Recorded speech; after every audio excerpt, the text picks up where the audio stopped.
I had just turned 30, a couple of months of leaving my 20s. Within a couple months of leaving my 20s, I was at work and my life changed forever. And at that point, I was the picture of health. I was getting into my career, ready to start a family with my husband, and out of nowhere, I had a grand mal seizure at work. And from there, a coworker took me to the ER. I was told I had a mass on my brain. At the time, I had no idea what those words meant. I quickly came to find out I had an orange-sized brain tumor that could only be removed by brain surgery. After brain surgery, I learned it was stage 4 brain cancer.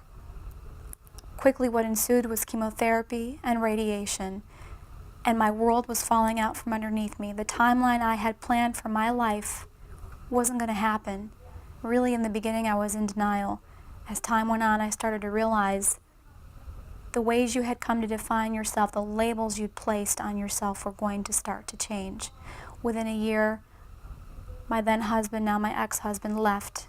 What followed was 2 years of a very bitter divorce. And I thought, well, if cancer wasn't going to kill me, this would. But then I began to realize I need to fight.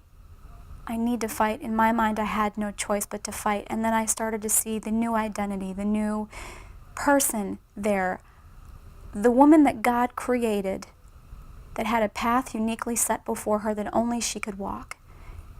And as I began to walk that path and the journey began to unfold, I saw strength and determination that I never knew was there, that I never knew was there.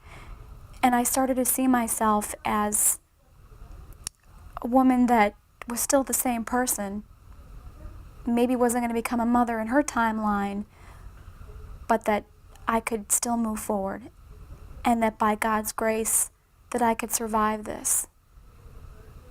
And I have.